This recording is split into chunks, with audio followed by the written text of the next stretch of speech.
modifiant la loi numéro 2021-35 du 23 juillet 2021 portant code électoral modifié.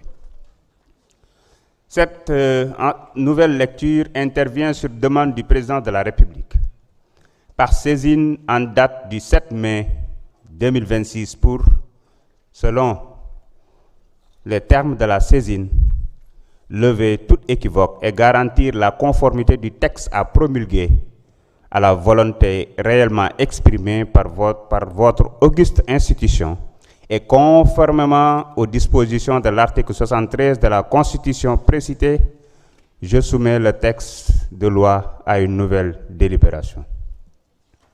La parole est à notre collègue, M. Mohamed Aïb Salim Daffé, rapporteur de la Commission des lois, de la décentralisation du travail et des droits humains.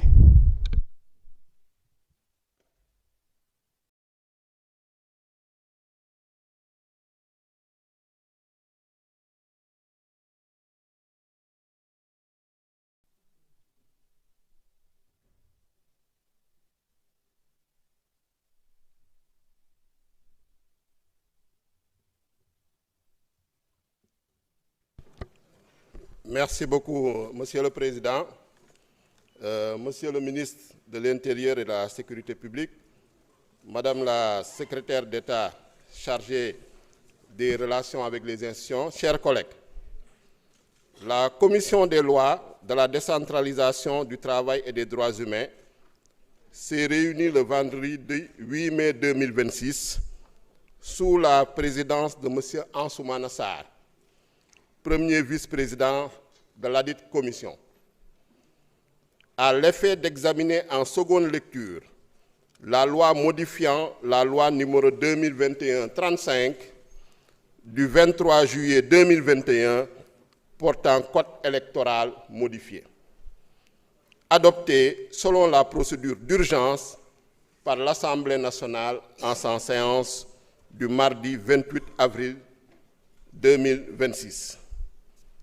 Le gouvernement était représenté par Madame Marie-Rose Khady Fatou Faye, secrétaire d'État auprès du Premier ministre, chargée des relations avec les institutions, porte-parole du gouvernement. Ouvrant la séance, Monsieur le Président a d'abord adressé ses salutations à ses collègues députés. Il a ensuite procédé à la lecture de l'article 93 du règlement intérieur relatif à la seconde lecture, au terme duquel le président de la République peut, dans les délais de promulgation à compter de leur réception, appeler l'Assemblée à se prononcer en seconde lecture sur les délibérations qu'elle a prises. L'Assemblée délibère sur cette seconde lecture suivant la même procédure que lors du premier examen de l'affaire. La loi ne peut être votée en seconde lecture que si les 3/5 des membres composant l'Assemblée nationale se sont prononcés en sa faveur. À la suite de ce rappel, il a donné la parole au président Mohamed Aïb Salim Daffé pour la lecture de la loi soumise à une nouvelle délibération, laquelle est annexée au présent rapport. Au cours des discussions, il a été rappelé que le président de la République a saisi le 7 mai 2026 le président de l'Assemblée nationale d'une demande de nouvelle délibération sur le fondement de l'article 73 de la Constitution, au terme duquel, dans le délai fixé pour la promulgation, le président de la République peut, par un message motivé, demander à l'Assemblée nationale une nouvelle délibération qui ne peut être refusée. La loi ne peut être votée en seconde lecture que si les 3/5 des membres composant l'Assemblée nationale se sont prononcés en sa faveur. Pour une bonne information des députés et de leurs mandants, des précisions ont été demandées sur les différences relevées entre les deux versions transmises au président de la République. Dans le même sens, il a été souhaité que les motifs ayant justifié la demande de seconde lecture soient clairement exposés afin de permettre aux députés de délibérer en parfaite connaissance de cause. En réponse aux préoccupations exprimées, notre collègue a d'abord rappelé que lors de la réunion du bureau et de la séance plénière du vendredi 8 mai 2026, le président de l'Assemblée nationale avait informé les députés de la saisine de l'institution par le président de la République aux fins d'une nouvelle délibération conformément à l'article 73 de la Constitution. Il a précisé que le président de la République avait motivé sa saisine comme suit. 2 versions différentes du texte de loi adopté par l'Assemblée nationale en sa séance du 28 avril 2026 m'ont été transmises. Je note par ailleurs que le sujet des 2 versions de texte s'est aussi invité dans la presse par la voix de certains députés.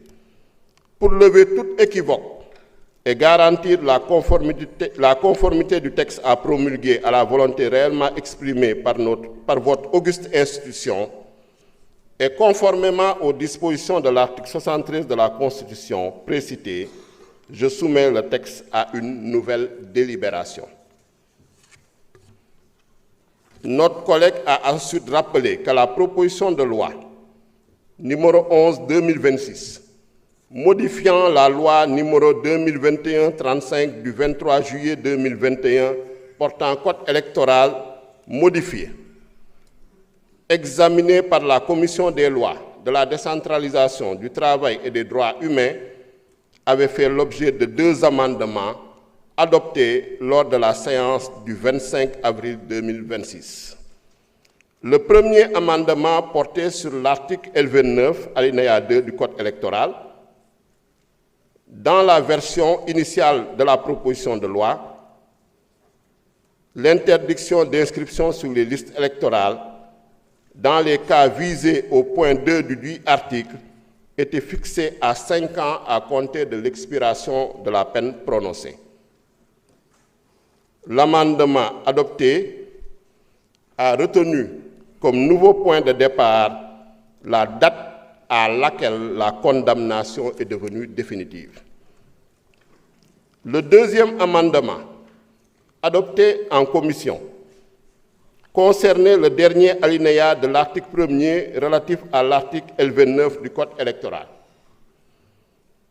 Dans sa formulation initiale, le texte disposait que nul ne peut empêcher l'inscription d'un citoyen sur les listes électorales en dehors des cas prévus au présent article ou à l'article L28 du présent Code. L'amendement adopté a précisé que le renvoi devait viser l'article L28 alinéa 2, en lieu et place d'un renvoi général à l'article L28, afin de mieux circonscrire la référence normative. Sur ce point, il a souligné que ces 2 amendements avaient été régulièrement adoptés, annexés au rapport de la Commission des lois, de la décentralisation, du travail et des droits humains, puis portés à la connaissance des députés lors de la séance plénière du 28 avril 2026. Notre collègue a également indiqué qu'un 3e amendement avait été introduit en séance plénière par le président de la Commission des lois, de la décentralisation, du travail et des droits humains. Cet amendement portait sur l'article 2 et précisait que les dispositions du dernier alinéa de l'article L29 du présent Code s'appliquent aux privations de droits électoraux intervenues antérieurement à l'entrée en vigueur de la présente loi, sous réserve des interdictions du droit de vote et d'éligibilité prononcées par les juridictions de jugement pour la durée fixée dans la décision de condamnation. Cet amendement ayant aussi été adopté, il importait dans la version définitive de la loi d'intégrer les 3 amendements régulièrement soumis et votés, à savoir les 2 amendements adoptés en commission et celui adopté en séance plénière. Au demeurant, il a indiqué que l'une des versions transmises au président de la République n'avait pas intégré les amendements adoptés en commission. À la suite de ce constat, dira-t-il, l'Assemblée nationale a transmis la version de la loi conforme au texte qu'elle a définitivement adopté. Notre collègue a conclu que la version désormais distribuée aux commissaires et soumise à la seconde lecture correspond à la loi effectivement adoptée. Elle intègre l'ensemble des amendements régulièrement adoptés au cours de la procédure législative.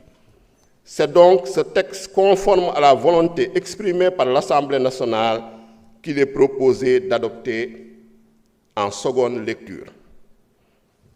Satisfaits des réponses apportées, vos commissaires ont adopté à la majorité la loi modifiant la loi numéro 2021-35 du 23 juillet 2021 portant code électoral modifié, adoptée le 28 avril 2026, soumise à une nouvelle délibération. Il vous demande d'en faire autant si cela ne soulève de votre part aucune objection majeure. Je vous remercie. Merci, monsieur le rapporteur. Monsieur le ministre de l'Intérieur, de la Sécurité publique, avez-vous des observations de forme à faire sur le rapport? Merci beaucoup, monsieur le président de l'Assemblée nationale. Nous n'avons pas d'observation de forme en ce qui concerne le rapport. Merci. Mes chers collègues, avez-vous des observations de forme? Merci. Oui? Pour? Allez-y, lisez.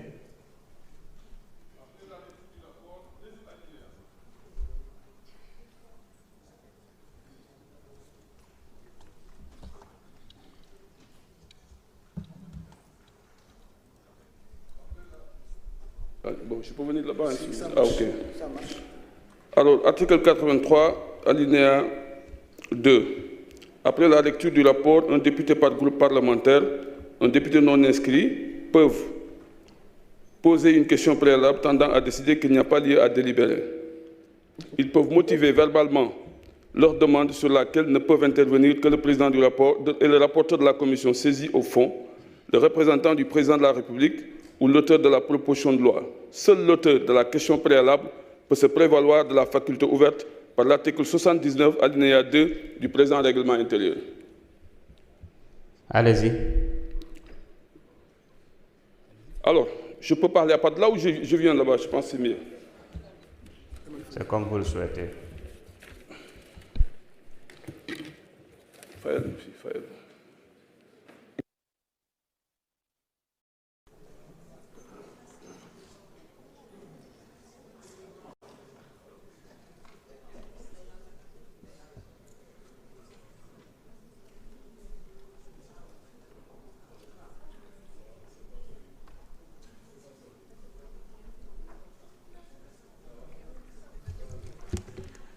Je vous remercie, Monsieur le Président. Monsieur le Président, Monsieur le ministre, Madame la secrétaire d'État, Mesdames, Messieurs les collaborateurs des membres du gouvernement, très chers collègues. Monsieur le Président, j'ai demandé la parole pour faire valoir mes droits, conformément à l'article 84, pour demander à ce qu'on ne puisse pas délibérer dès lors qu'il y a beaucoup de problèmes liés à ce texte. Déjà, du point de vue de la procédure, nous sommes en train de violer notre règlement intérieur en ses articles 93, 82, 46 et 69. Et je pense qu'on n'a pas le droit de violer notre règlement intérieur. Sur un autre aspect, je pense que ce texte-là n'est pas le texte que nous avons adopté ici en plénière. Et je demande, conformément aux dispositions de l'article 73, que le PV de la réunion soit distribué pour que tout le monde puisse savoir qu'est-ce qui a été décidé et qu'est-ce que les secrétaires ont signé et qu'est-ce que vous avez signé en termes de PV. Pour que nous puissions comprendre, ce texte-là m'a été refusé. Je suis allé demander ça au niveau de l'administration. On m'a remis ce texte-là, ça y est là. Je l'ai pris, on m'a repris ce texte en pleine salle ici en commission. Je leur ai dit, donnez-moi le bon texte. Il me dit, ça c'est le mauvais texte. On ne m'a pas donné le bon texte. Je dis, jusqu'à présent et jusqu'à hier, je suis allé demander le bon texte. On m'a dit que c'est pas le bon, on n'a pas encore le bon texte. Et il a fallu que le président de la République envoie ce texte-là pour que je puisse savoir que le président, le texte qu'il avait, c'est un mauvais texte. Et de mauvais texte, je passe à faux texte. Parce que ce n'est pas ce texte-là qu'on a adopté. Et dire ici que ce que nous avons adopté en amendement, en commission, est valable pour la plénière, c'est une violation flagrante et dangereuse de notre règlement intérieur. On ne peut pas, nous avons ñaari amendement yi ñu amendé commission moo valable ba ñu dem modifier ñun loi bi ñu délibéré fii. Il n'y a que Maître Tal qui a proposé ici un amendement qu'on a adopté. À part ça, personne n'a adopté aucun autre amendement. Dire qu'on a modifié la loi qu'on a votée ici, délibérée, intégrée, c'est extrêmement dangereux. On a modifié l'exposé des motifs. On a modifié la loi. Ce n'est pas une erreur matérielle, ça. C'est une modification profonde. Et c'est une violation de notre règlement intérieur. Je vous prends à témoin. Monsieur le Président, je demande, conformément aux dispositions de l'article 73, de faire distribuer le PV qui a été adopté ici en réunion et signé par le secrétaire élu. Ça nous permettra de savoir ce qu'on a fait ici en Elbi. La commission fait des rapports et présente des rapports, mais la plénière délibère. Et c'est sur la base de cette délibération que le président de la République a demandé une seconde lecture. Et cette délibération n'est pas la délibération qu'on a ici et qu'on a lue. Et je pense que, Monsieur le Président, vous êtes le garant du respect de notre règlement intérieur. Nous sommes là pour délibérer, pas à notre nom, mais au nom du peuple sénégalais. Et ce peuple-là nous observe. Il a ses droits. Moi, j'ai mes droits en tant que député. On a voté ici, droit à l'accès à l'information, qui est une institutionnalisation du contrôle citoyen. A fortiori, un député qui vient, qui demande une loi, on le lui refuse. C'est ce qu'on m'a refusé, moi. Et c'est parce que je savais qu'il y avait anguille sur roche. Et aujourd'hui, l'histoire me donne raison qu'il y avait anguille sur roche. Qu'est-ce qu'on nous cache? Est-ce que le président a amené des textes? Le texte que le président a envoyé, 2 textes, pourquoi nous? Donc c'est ce texte-là qu'ils disent qu'ils valident. Et ce texte-là, ce n'est pas le texte que nous avons à valider. Par conséquent, Monsieur le Président, je pense qu'on ne peut pas délibérer à partir de ce texte parce que la demande elle est claire. L'article 93 est clair de notre règlement intérieur. L'article 73 de la Constitution est très clair. Texte délibéré, mais ce n'est pas le texte que nous avons adopté ici en plénière. Monsieur le Président, comme je dis, je réitère ma demande sur la distribution du PV de réunion de séance plénière ici qu'on a adopté. Et pour que tout le monde puisse en avoir le cœur net. Donc, Japonani, nous nous délibérer parce que l'histoire de Koybinde. Depuis 1974, seconde lecture, nous avons l'Assemblée fille. Nous avons amat. Ce qui waral lu leer nañ la. Aujourd'hui da nga ñu wo ci lo xamanteni dafa leer nañ président woñu ci premier ministre woñu ci moy jubal jubanti. Vérité ak transparence mo ñu yobbe tay ñu dégrader suñu ay notes kon vérité ak transparence moy am fi man ci loolu la di japp ci kattu suñu borom tank ma ngi fi nak tank ma ngi fi di am jàmm li ngeen ñu wo ci lañ ñuy wuju té loolu nak la japp ni mom mo wara am fi vérité transparence jubal jubanti pour que ñu xam les bons textes parce que ça c'est un mauvais texte et aujourd'hui je dis que c'est un faux texte. Je vous remercie. Monsieur le Président de la Commission.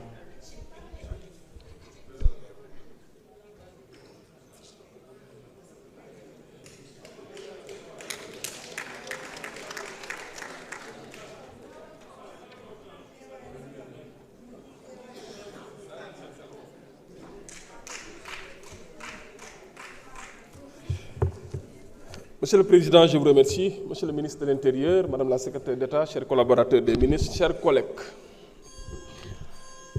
Les services de l'administration, c'est vrai, histoire dina bind. C'est vrai, dina ko bind. Histoire tamit dina bind lenen. J'allais même demander la parole en application de l'article 79 du règlement intérieur à ma qualité de président pour me clarifier les travaux en commission, dont une grande partie a été relatée par le rapporteur de séance. Ce collègue ne ma wax lolof. Dama bëgg bu ñuy wax axulaay taala rek bu ñu koy wax ñu wax suñu axulaay taala te sóoraale ni c'est vrai suñu bàmmeel lañ taxaw di nga législature bi nit ñu transparent laa fi gis ñu limpide ñu irréprochable te nëbbuñu dara ci li ñuy def foofu nag da ngeen may ma gërëm les services législatifs féliciter leen rendre leen hommage jamono ji fi ñu bari fii toog caméra yi tàkkee la ñuy ñëw ñoom fii la ñuy fanaan ak ñun di liggéey assister ñu assistance bu loyal bu transparente loolu la ñuy xaar ci yéen ci loolu ngeen nekk ma leen di féliciter beneen bi mooy travaux en commission ku taxaw ne amendement amu fa soit vous êtes de mauvaise foi soit vous n'étiez pas présent lors de ces travaux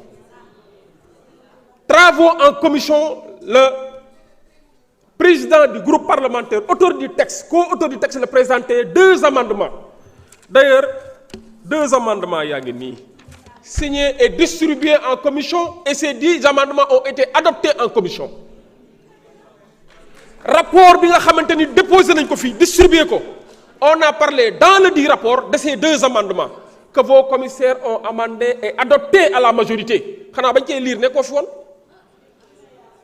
ba ñu ñëwee en plénière man maa déposé second beneen amendement mu ngi nii distribué nañ ko selon la procédure prévue et ça a été régulièrement adopté en plénière alors bul wax loolu le président de la République waxul bul wax loolu et c'est très dangereux conformément à l'article 73 de la Constitution mais wax ni lii c'est pas nouveau amoon na fi en 1974 du temps de Léopold Sédar Senghor ba ñu jëlee une loi sur les fêtes légales acte bi fii la ñëwoon député yi intégré ci amendement te loolu bokkul woon ci texte initial bi bañ ko joxee le président Léopold Sédar Senghor ba ma gisee li ñu ci intégré moom xaarul woon loolu parce que lendemain tamxarit la bëggoon ba ñu waxee fête légale dañu woon nañ ci intégré lendemain tamxarit ay député ñoo defoon amendement intégré ko Senghor ne non du ni ma leen joxee texte bi noonu laa bëgg mu ñëwaatee loolu moo tax ba mu ñëwaatee fii en seconde délibération la ñëwaat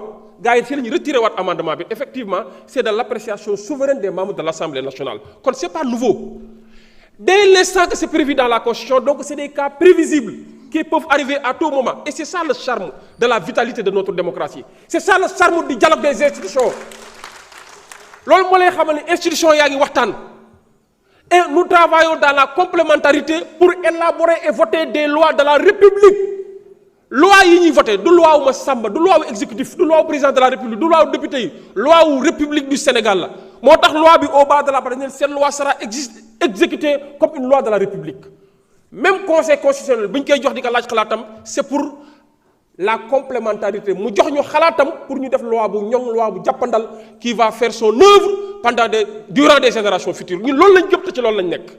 alors texte initial baa ngi nii bañ koy discuter en commission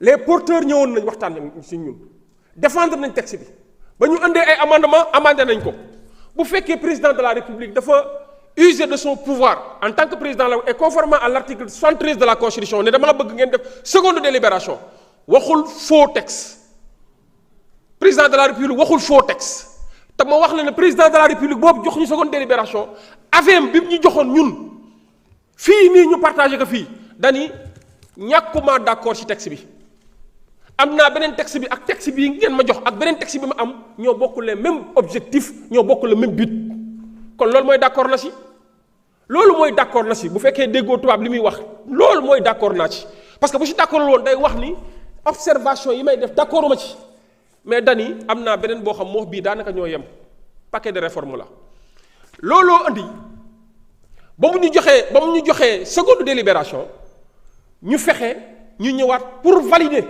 ana ban texte moo fàtte intégré benn amendement wala ban texte ci beneen bi nga xam ne joxaat nañ ko ban moo ci baax ci ñaari texte yooyu ban moom la assemblée délibéré définitivement et officiellement mooy texte bi nga xamante ni incha allah moom lañ koy joxaat te mooy bi nga xam ne assemblée délibéré na ci en intégrant en commission li nga xam ne mooy premier amendement yi et en plénière bi nga xam ne mooy deuxième amendement bi mbir mi loolu la demee te ñu bàyyi manipulation bi. Merci, merci. Il y a trop de manipulation dans ce pays. Merci. Honorable Ayib Daffé, rapporteur, vous avez la parole.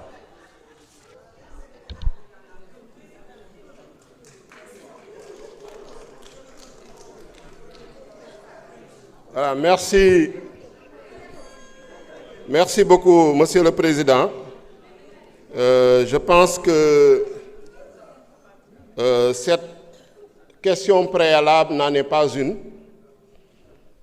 puisque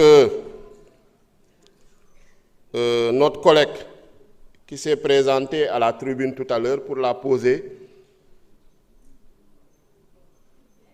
est dans la désinformation et la manipulation. Puisque nos travaux en commission font l'objet d'un rapport lu en séance plénière auquel sont annexés les amendements adoptés en commission. Il était présent, ici même. Et bu mu fi nekkee bu ñu liggéeyee commission ba indi rapport bi séance plénière annexé amendement yi moo ngi fi woon toog bu ñuy voté séance plénière ñëpp a ngi fi woon toog caméra yi tàq donc lu leer naññ lañ fiy def assemblée nationale kenn mënu fee nëbb dara parce que lu ñuy def commission c'est enregistré dañ ciy def rapport distribuer ko. Donc, les travaux en commission se sont régulièrement déroulés, les travaux en séance plénière se sont régulièrement déroulés. La loi a été adoptée le 28 avril 2026. loolu mooy dëgg lu fi keneen wax da ngay wax lu la neex maintenant yomb na nga ñëw par malhonnêteté di accuser administration bi di naan l'administration fait du faux ku ko wax yow yaa faux waaw ku ko wax yow yaa faux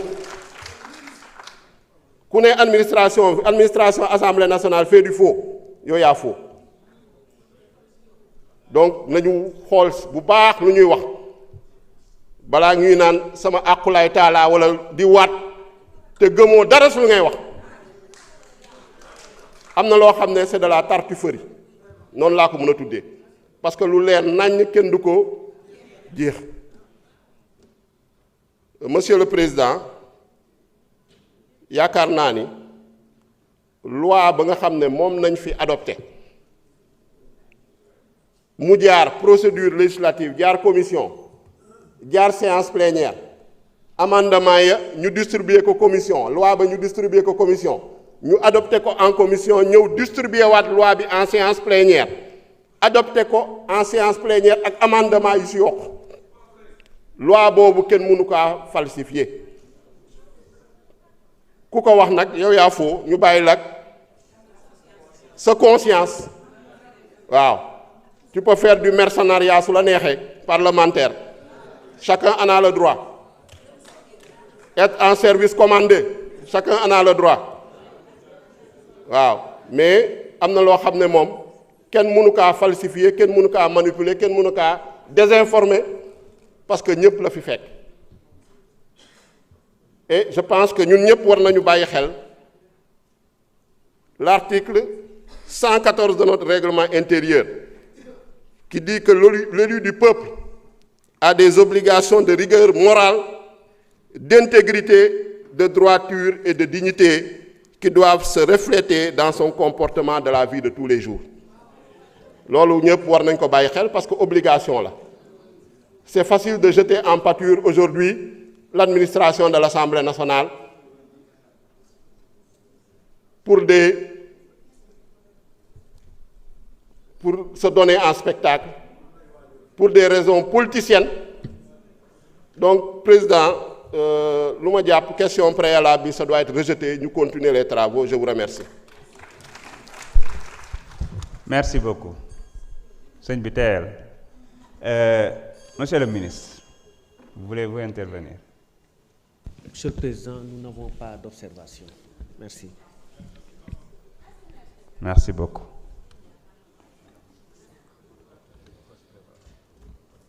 Alors, nous allons suivre la procédure. Oui. Allez-y.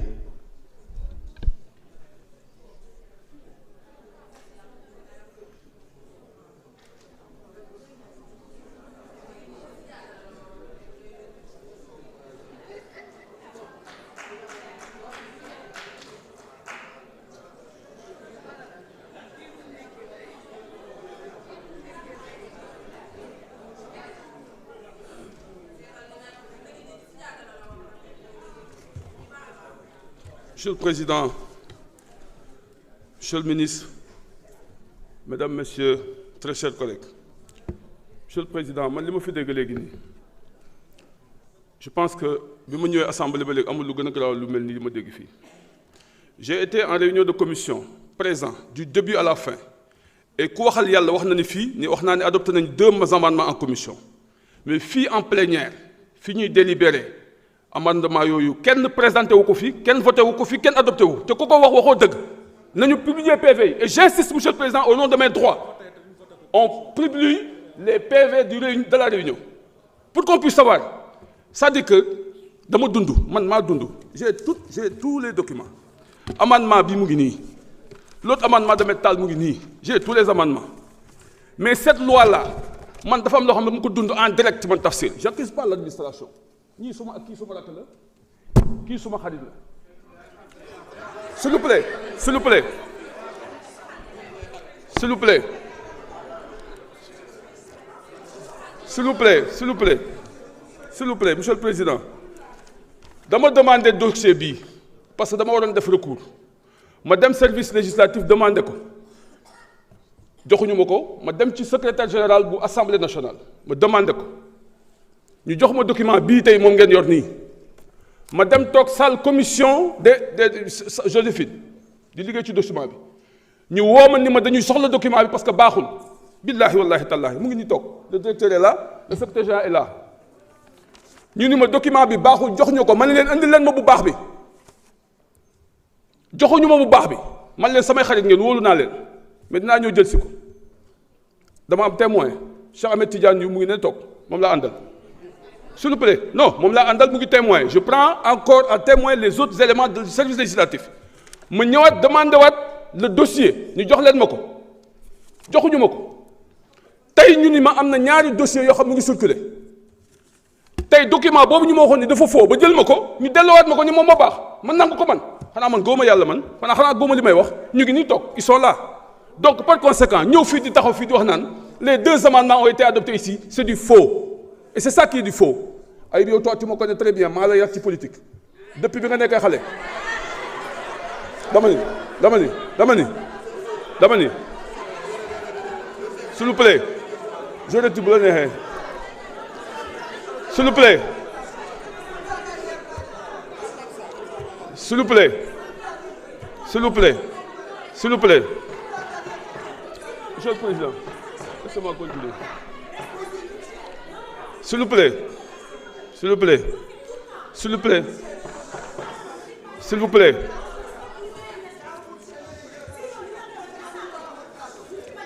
S'il vous plaît, s'il vous plaît, s'il vous plaît, s'il vous plaît, s'il vous plaît, Monsieur le Président, ce que je demande, je le fais par devoir et pour l'histoire.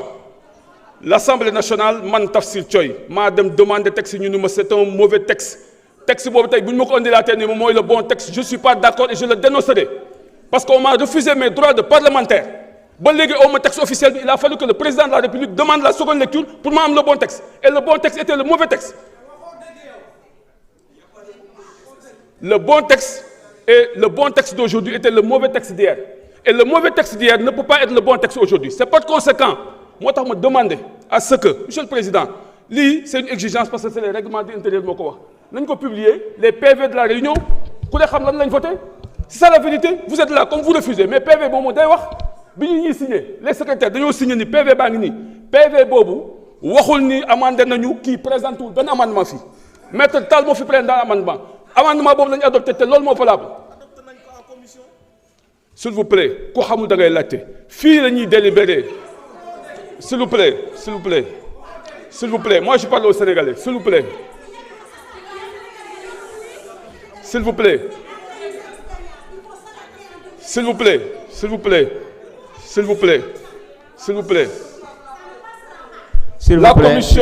la commission étudie, examine et présente un rapport. Ce rapport-là est lu en plénière.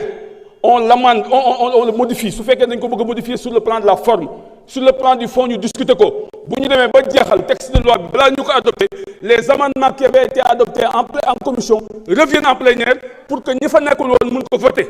Loolu la procédure législative. Ku ko xamul nag xamoo ko. Ku ko xaw a bëggul xam bëggoo ko xam. Mais l'histoire retiendra que li ñu def nii, c'est pas bien. C'est pas bon et je pense qu'on ne peut pas délibérer. Et le président ne pourra pas promulguer cette loi. Vous, monsieur le président, vous ne pouvez pas pourvoir à cette loi parce que cette loi-là n'est pas la bonne loi. Et ça, suñu ko deful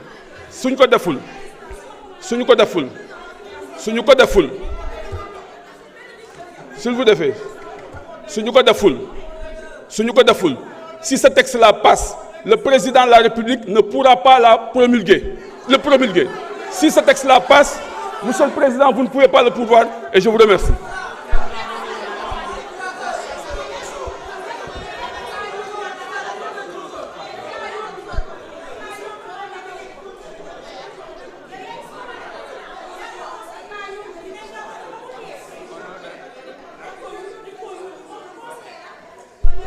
Vous pouvez venir. Avant Aïb, donc d'accord, venez. Il y a Mertal d'abord. Non, l'article 79, le président, comme le rapporteur, peuvent à tout moment revenir. Allez-y.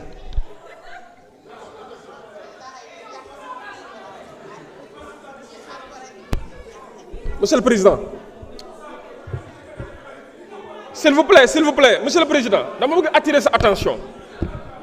Monsieur le Président, je veux attirer sa attention. Il a demandé la parole à revenir ici en vertu de l'article 79. Amu ci droit. Attendez. Amu ci droit. Article 79. Dani, les membres du gouvernement, les présidents et les rapporteurs des commissions obtiennent la parole quand ils la demandent pour apporter des éclairages sur les travaux en commission. Deuxième alinéa. Un membre de l'Assemblée nationale peut toujours obtenir la parole pour leur répondre. Madame, il va falloir nous demander la parole pour apporter des éclairages. Pas pareil, nous répondre. Quand warta invoquer 79 pour faire une demande. Non, attendez. Attendez. Qui est faussaire en réalité? Monsieur le Président. Attendez. Je voudrais clarifier. Vous avez droit à la parole au nom de l'article 79, vous deux. C'est ça. Maintenant, en termes de questions préalables, article 83, seul l'auteur de la question préalable peut se prévaloir de la faculté ouverte par l'article 79, alinéa 2. C'est au nom de cette partie-là qu'il a repris la parole. Mais vous deux, vous pouvez prendre la parole. Monsieur le Président, j'attire votre attention. Journal des débats. Dinañ ko gennal. Ba muy demander la parole dani article 79 la wax. Article 79 collègue yëpp a ngi fii peut-être déggoo ko loolu dama koy leeral beneen bi il a droit à la parole au nom de l'article 79 en vertu de 79 maître taisez-vous maître s'il vous plaît taisez-vous. Je vais procéder à la lecture de l'article 79 Tafsir Thiaye, s'il vous plaît. Il a droit à la parole autant de fois qu'il le souhaitera. Les membres du gouvernement, les présidents et les rapporteurs de commission obtiennent la parole quand ils la demandent pour apporter des éclairages sur les travaux d'une commission. Un membre. Merci, Président. C'est très clair. Merci beaucoup, Président, pour le rappel. On est sur quoi? Alors, Monsieur le Président.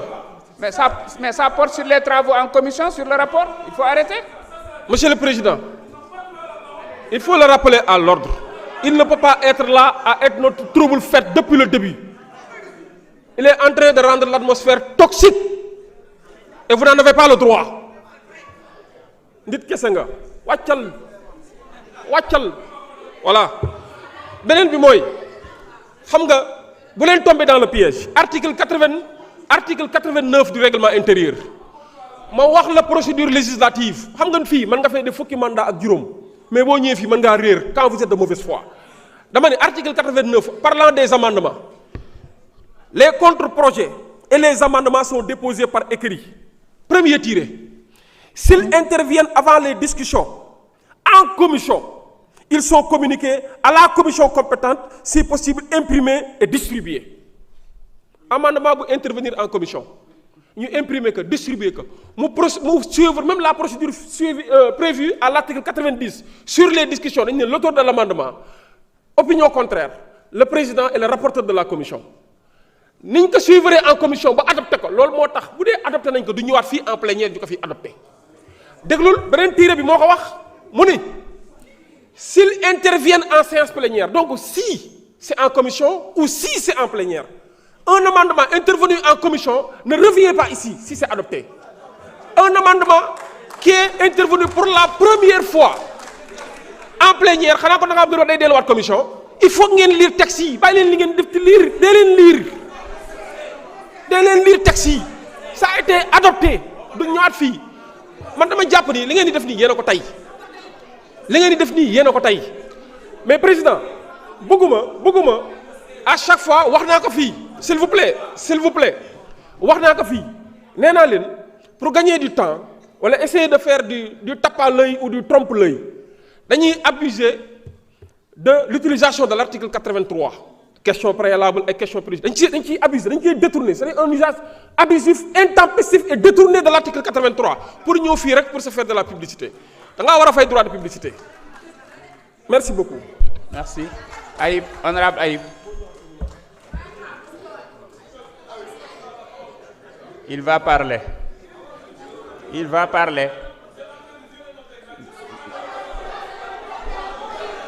Vous pouvez m'accuser de tous les noms d'oiseaux, il n'y a pas de souci. Mais il va parler. J'interviens sur le fondement de l'article 79 du règlement intérieur en tant que rapporteur et pour éclairer sur les travaux de commission, pour confirmer également le président de la commission, puisque c'est moi-même qui ai introduit ces amendements et ces amendements ont été adoptés régulièrement. Tout le reste n'est que dilatoire, manipulation, désinformation, affabulation, mythomanie. Et mercenariat. Voilà, donc, et ces manœuvres dilatoires ne passeront pas. Voilà, donc nous allons, en tout cas, nous proposons à l'Assemblée de rejeter cette question préalable et de continuer nos travaux sereinement. Voilà, sereinement, calmement, et de continuer la procédure législative. Il ne faut pas que des troubles faits, des rabat-joie qui ne représentent qu'eux-mêmes viennent troubler nos travaux. Donc je pense que l'Assemblée nationale doit, en tout cas, dans la dignité, dans la sérénité, dans le respect de cette institution, faire son travail normalement. Mais depuis un certain moment, nous notons que des attaques gratuites sont faites contre l'Assemblée nationale, son administration, ses services. Pour des raisons inavouées, pour faire du mercenariat parlementaire. Des gens qui sont venus au plus fort reste, au lieu de représenter leur mandat dignement, viennent à chaque fois troubler les travaux, inventer des dispositions qu'ils ne lisent jamais. Parce que ce qu'il vient de dire, il n'a lu aucun article pour dire que ça doit se passer comme ça. soo waxee ñu ne droit parlementaire da nga gën a jàng droit kenn da nga gën a xam parlement kenn nañu bàyyi caaxaan yeeg tappale yeeg sénégalais yu nax des fois mu jëw ubbi affaire bi article tel soo liiree article boobu lu muy wax dara du ci nekk yu ñuy def dañ ko war a bàyyi. Donc cette forme de falsification, cette forme d'activisme parlementaire débridé, donc dafa doy waar. On ne sait pas qu'est-ce qui le motive, qu'est-ce qui l'actionne. c'est une marionnette wala bon président man loolu laa doon wax parce que sur le fond cité wul benn article pour ne appuyer sa question préalable lu muy wax nii la war a demee cité wu ci benn article donc pour man on doit continuer la procédure législative sereinement et normalement je vous remercie. jërëjëf damay mettre aux voix question préalable bi ñi nga xam ne comme Tafsir Thioye dañu bëgg ñu dakkal fii liggéey bi bañ a continuer nañ yëkkati seen loxo. ñi nga xam ne dañoo bëgg liggéey bi continuer yëkkati leen seen loxo bismillah kon nag liggéey bi dafay daal di continuer mbokk yi la discussion générale est ouverte man ngeen insérer seen carte ñu bëgg a jël kàddu.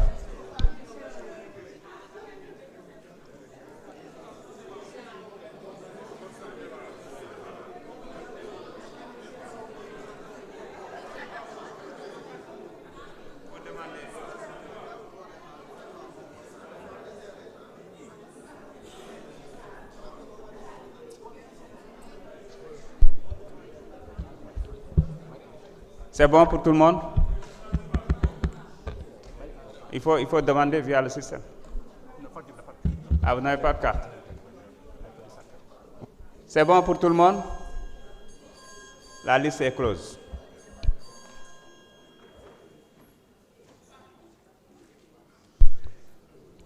Je vais procéder à la lecture. Tafsir Thioye, Bara Ndiaye, Serigne Abdoul Ahad Ndiaye, Thierno Alassane Sall, Pape Djibril Fall, Fatou Diop Cissé, Abdoulaye Tall, non.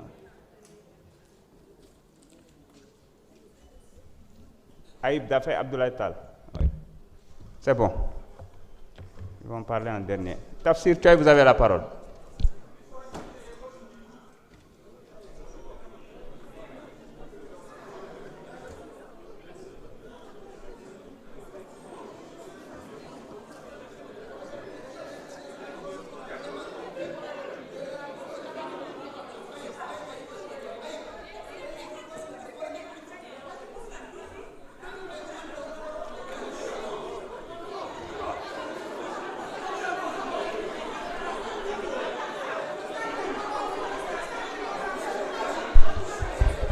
S'il vous plaît.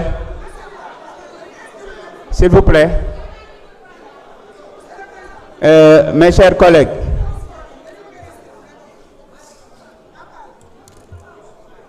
Allez-y. Je vous remercie, Monsieur le Président. Monsieur le Président, Mesdames, Messieurs les membres du gouvernement, très chers collègues.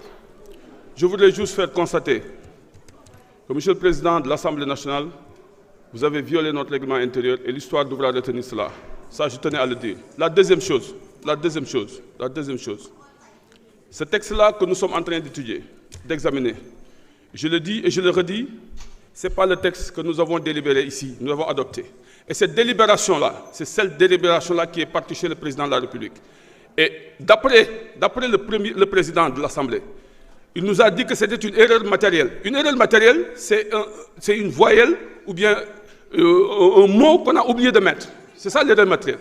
Mais la modification profonde au niveau de l'exposé des motifs, la modification des articles de la loi après avoir été adoptée, c'est une modification qui n'est pas une erreur matérielle.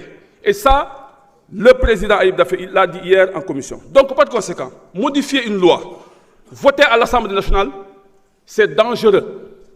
Et je ne sais pas les motifs, je ne connais pas les motifs, mais l'histoire retiendra que cette loi-là, que le président nous a ramené pour que nous délibérions, baaxul du loi bi ñu adopté te ñi ci dugal loolu ñu ci dugal xawma lu tax ñu dugal ci mais waruñu ko dugal te loolu ci la fondé wu pour wax ni président de la république mënul promulguer loi bii nii bu fekkee nii lañ ko envoyé parce que loolu la ñu réer beneen bi ci topp kenn mënul def lii beneen bi ci topp dama jàpp ne li ñu woote te ñu def ko au nom du peuple sénégalais nañ ko def ci xalaat suñu borom parce que lii nii man li may wax dafa leer texte bi kenn amu ko ci ñi ko am bariwul fii bii parce que bii dañ ma ko jox ma téye ko sama loxo ñu ñëw ni ma texte bi nga yor baaxul dañu koy delloo pour indil la bu baax bi ma ne indil leen ma bu baax bi joxuñu ma ko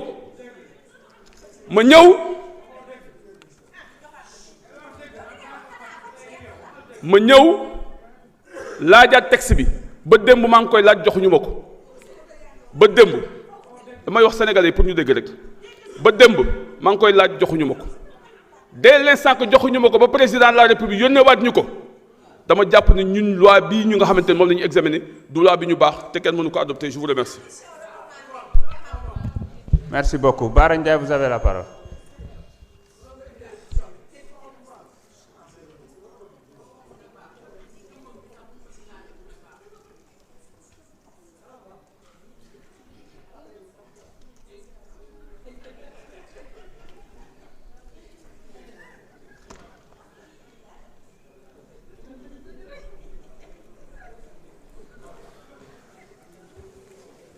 asalaamaaleykum monsieur le président maa ngi lay nuyu di nuyu suñu ministre bi grand boobu moom xam naa doo ko yóbbaale dama ko fi bàyyil monsieur Bamba Cissé di nuyu suñu soxna Marie Rose daanaka yaa ma tax a bindu maa ngi jéggulu sax parce que li nga nekk dañoo toll ci jamono yi gore ak jël position ku mënta jël position nag waruñu laa may ngay attaquer ku jël position fii li ñu nekk leer na.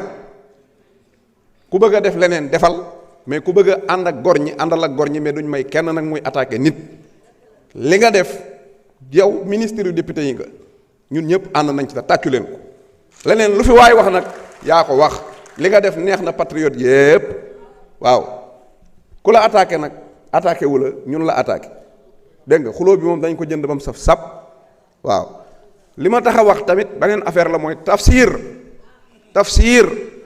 tafsir nag laa waxuma la tafsir mooy fii la commentaire waxuma la tudduma kenn bala nga fee ñëwaat naan tuddañ maa tudd tafsir tout le monde vous est comprendre xam nañ la feeñ nga du noonu nga koy waxee yaa taxawoon ci télé bi nga ne président bul promulguer loi bi parce que dafa am problème dañ laa yónni woon lii ngay waxaat fii dañ laa yónni kon ñun ñëpp nañ taxaw xam ne xeex bi jeexagut yaay fi nekk missionnaire loi bi nag dafa leer nañ kenn amul foo ci jaar ba doo ko promulguer mook bitu Pape Gueye bayam tuy ci les carnets yi la neex arbitre naqari arbitre signé par force L29 L30 sénégalais yëpp bokk 200 000 francs ñu ne la doo bokk ci élection loolu jeex na Sénégal ngeen di xataraayu lan la lu xew man nag li ma gëm mooy li tax nit di xeex ndax loi bii bañ a jàll kon ba ñuy def rabat d'arrêt kooku am na lu mu ca defoon man loolu laa gëm mais nag li ma bëgg daal mooy nga xam ne gis nañ la xam nañ ne mission ngay dox mission bi ngay dox nag boobu ba léegi suba ba léegi yaa tax ma bindu suba ba léegi non du ko promulguer bañ a promulguer da koy promulguer par force ñu jàlle ci leneen bu ko promulguer wut borom nel bii ci sama gannaaw li ñu naan borom nel bi ñëw na dana ko promulguer parce que nag Sénégal ñaari président la am dafa am président de la République mu am ay droit am président assemblée nationale mu am ay droit am bu deful li ko war ñun ñu def lu ñu war Sénégal jëm kanam wasalaam. jërëjëf Serigne Abdoul Ahad Ndiaye, vous avez la parole. Thierno Alassane Sall se prépare.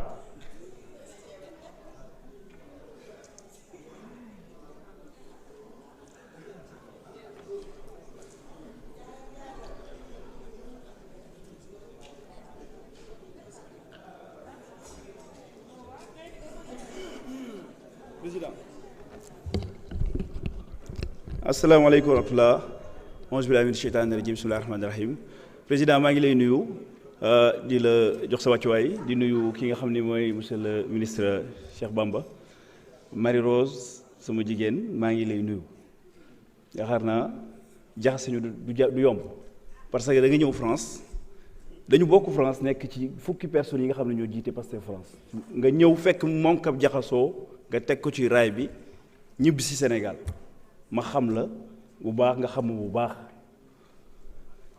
donc kuy wax dañ ko attaqué da ngay jënd xeex bi boo ko jëndee boo ñëwee fekk ma fi Njaay laa sant te samay maam dañoo xeex ba dugg boîte vocale ragaluma ab xeex li jar a leeral Marie voilà mais man parlementaire laa dama am droit wax léegi nag Marie Marie argument yi nga xam ne xam naa ne ñu ngi la koy wax te du la neex am na argument yoo xam ne xam naa ne mooy argument yi la dul neex mooy comme quoi jigéen nga attaqué nangam loolu du la neex parce que yow ñun bu ma lay xool man gisuma jigéen responsable laay gis ndax jigéen gu man góor nga responsable laay gis donc kon gisuñu loolu léegi nag li ma doon wax mooy lan yow di ngeen am ay responsabilités Marie tu n'incarnes pas doo Marie bi ne woon France wala Marie n'importe qui ministre de la République nga responsabilité boobu noonu moo tax ñuy recommander de la retenue te lii may wax waxu président Ousmane Sonko la Ousmane Sonko mooy wax ci conseil moo ñëw moo nii président s'il vous plaît non arrêtez président ñu arrêté.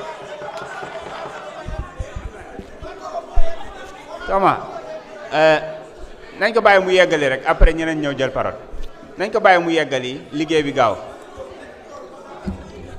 honorable s'il vous plaît nañ ko bàyyi mu yeggali liggéey bi gaaw 3 orateurs moo des xaw ma 4 bismillah. donc li may wax mooy président Ousmane Sonko dafa ni képp koo xam ne voie autorisée nga daf ñuy appeler à la retenue parce que tout simplement sénégalais dañu fal di ñu xaar fu sori ñu jaay leen lu bari dëkk bi metti lool donc li wér te wóor moom mooy ñi ñuy pousser à la radicalité pour ñu bàyyi nguur gi ak xawma ñan duñ ko def parce que dama ni pouvoir bii nii pouvoir bu Pastef la liñ ci def yow ñu def ko nga xam ko mu xam ko ñëpp xam ko Pastef moo ko moom duñ ko bàyyi ak benn opportuniste donc kenn du pousser benn responsable muy jël ay position di sagaaka def yëf ñu naan dañ koy dàq dañ koy téye kenn du la téye loolu c'est une recommandation bu may wax président Diomaye ni ko téel les patriotes téel ñi nga xam ne si ñi jot a génn na nga leen téye parce que xam nga ni ñii ce sont des responsables Pastef la ñu bokk loolu mooy dëgg te Pastef moom pouvoir bi kenn du fi topp nag ay radicaux ak ay ñoo xam ni xam nga Pastef man gis nga bac plus 7 la am te pourtant bokkuma Moncap si cadre yi parce que damaa gisul ni Moncap yi damaa xam ni man damaa gisul lan lay jëriñ parce que tout simplement le débat waruñu nangu ay ñoo xam ne xaw ma fu ñu jógee bëgg ñu imposer le débat cadre yi ñoo ko war a animer te li ñu war a animer moom mooy lan non mais xoolal sëñ bi rus naa la lool may rus naa la lool sëñ may ne rus naa la Ismaïla président arrêté.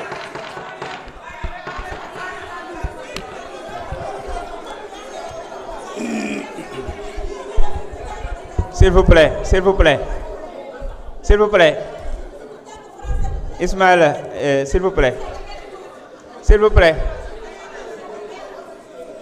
Lahad, est-ce que vous pouvez rester sur le sujet s'il vous plaît? Non, je reste sur le sujet, président. Non li ngay wax ni jotewul ak dara loi bi. mais man li ngay wax. restel ci non président non président restel ci question bi ñu avancer. nu ma neex laay wax parce que dañu ñëw fii di ma attaquer di wax li ma neex laay wax.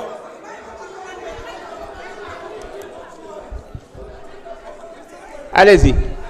li may wax mooy la démocratie interne du parti moo ñu yegsi fi ñu yegsi ñëppay wax seen xalaat ñun président Ousmane Sonko ci moom la ñu jànge politique te moom liberté d'expression ak liberté de ton moo ko may li mu am man de parti bii bu dee dama fee fas yéene am lu ma xalaat du ma ko wax barke borom Touba bu boobaa dinaa tekki lii ñëw jox la ko président delloo la ko man parti bii bu fekkee fas naa fee nekk am sama xalaat du ma ko wax lépp lu muy noppi ak naa fekk di maye barke borom Touba yàlla bu ma ko am ñun ay murid lañu Cheikh Bara xoolal barki démb li ma fi wax an nafu wa durri min ar-rahmani laysa min Diomaye wa Sonko sama njariñ ak sama lor yaakaaruma ko ci Sonko yaakaaruma ko ci Diomaye donc dëgg la ñuy wax li ñuy wax mooy discussion démocratie interne ci biir parti bi bu fekkee ne dañ koy tere képp ku wax ñu boole la ak ay nit ñu lay attaqué wax fii dugg na fii nga ñëw fii di am looy wax dama ne la xoolal man li ma gëm mooy xam nga lan dama ne la mandat député bi laa la wax ak biir Pastef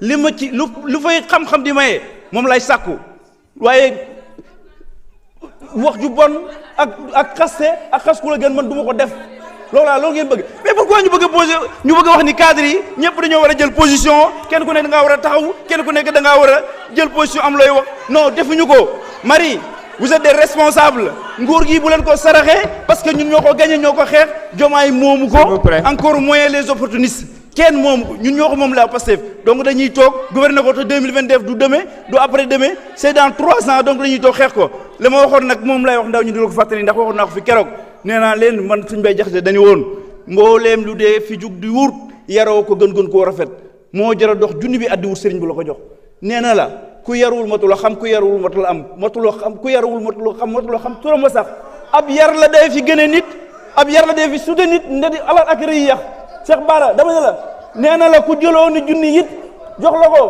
nee na ku jëloon junni jox la ko ku jëloon junni it jox la ko te jàpp lu yar jox la léegi nga gis junni ya rot waroo mi yar far ko te sax loo mën a yor boo amul ab yar da nga ko ñàkk bis li nga la ngay def du politique li nga fi ñuy woo ñëwuñu fa ay responsable lañ on va rester responsable salaamaaleykum. Thierno Alassane Sall, vous avez la parole. S'il vous plaît. S'il vous plaît. Non, tudd sa sant comme ni nga def ak tafsir rek la def. Comme ni nga def ak tafsir la def. Tudd sa sant déedéet. Thierno Alassane, vous avez la parole. Pape Djibril Fall se prépare.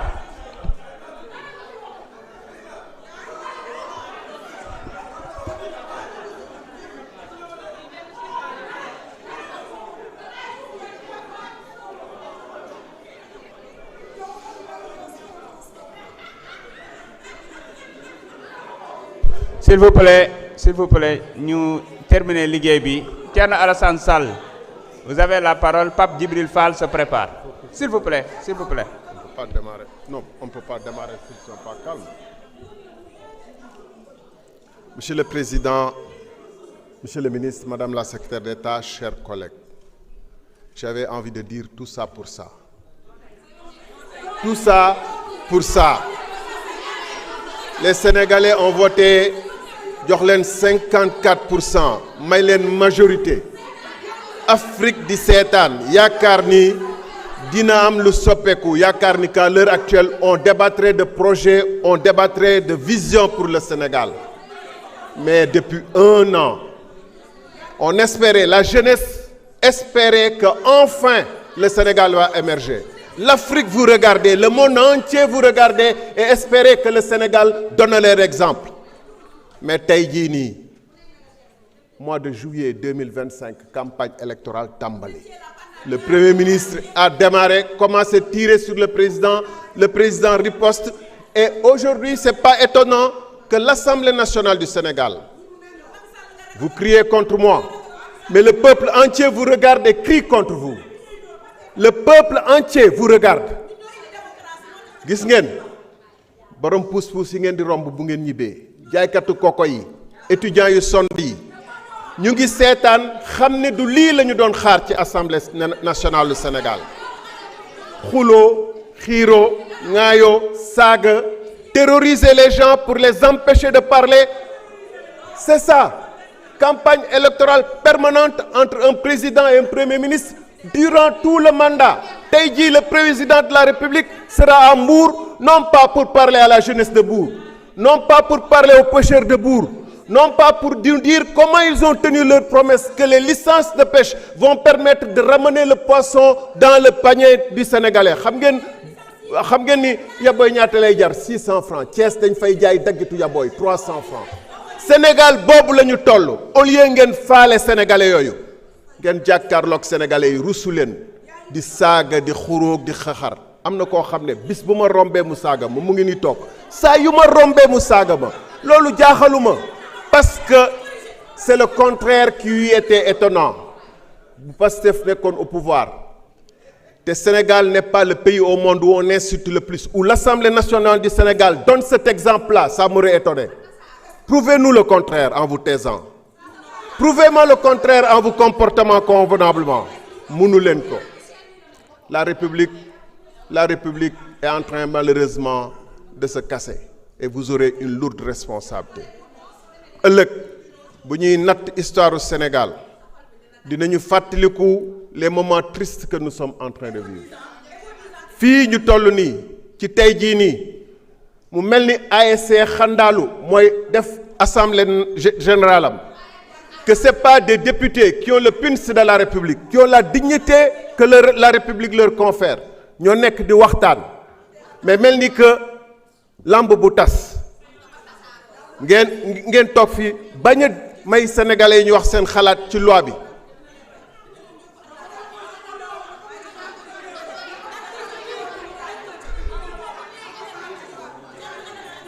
Vous avez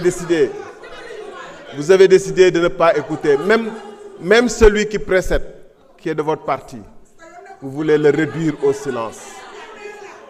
Parce que c'est ça, passif.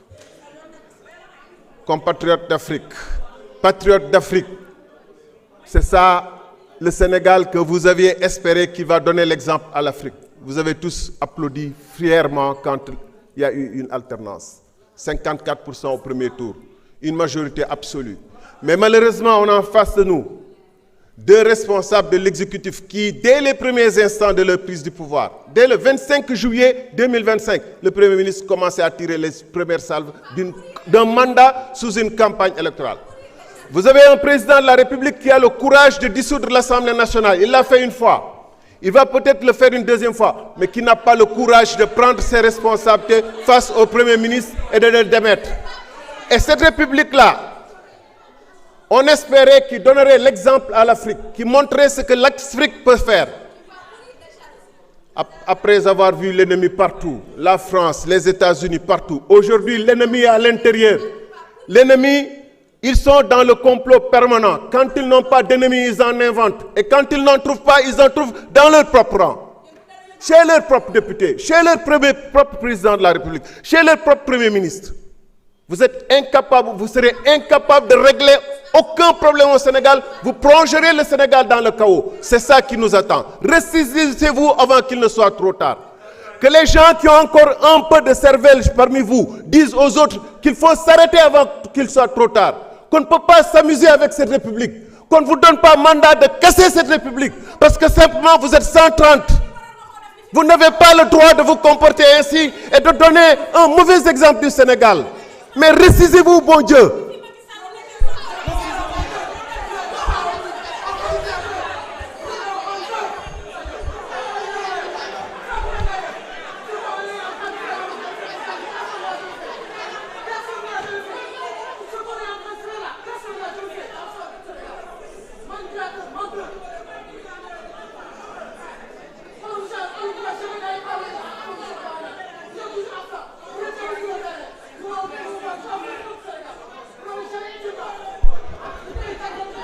Honorable, s'il vous plaît, Tambédou, s'il vous plaît, s'il vous plaît.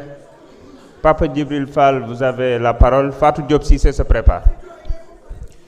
Assalamu alaikum, honorable collègues, assalamu alaikum la presse, Cheikh Ahmad Bamba Manglé Nuyu, Sohna Marie-Rose, Monsieur le Président de l'Assemblée nationale.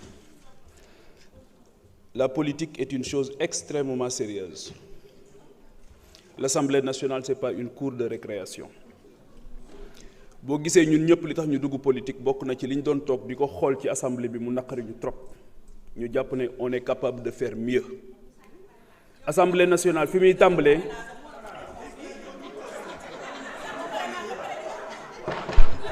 Honorable Amidia, je vous en prie, vous coupez tout le monde, s'il vous plaît. S'il vous plaît, respectons le règlement intérieur. Laissons les gens se prononcer, après vous aurez la parole. S'il vous plaît. Sinon, on ne va pas s'en sortir quand même. Allez-y. Assemblée nationale, fi muy tàmbalee bokk na ci ñuy dégloonte ndax ay kilifa ñoo ñuy seetaan ay kilifa tamit ñooy bàyyi seen yitte yëpp di gunge ministres yi muy les collaborateurs des ministres muy l'administration de l'Assemblée nationale ñooñu dafa am dignité bu ñu war suñu diggante ak ñoom respect mooy ñu déglu leen ñu dégloonte. Nous sommes 18 millions de Sénégalais yi tànn 165 rek ci 18 millions yooyu ne leen dem leen ngeen représenté ñu ngal la bu ñu jógee suñuy kër ñëw fii nañu waxte askan bi rek tax. Tey jii di samedi 28 mars le premier ministre samedi 28 mars 2026 samedi 28 mars 2026 le premier ministre dafa dem Fissel Mbadane di inaugurer siège yu Pastef fu ñuy politiquer demul pour tijji usine demul pour inaugurer demul pour teg xeer mais dafa dem pour tijji siège. Le 3 avril mu dellu stade Caroline Faye bu Mbour meeting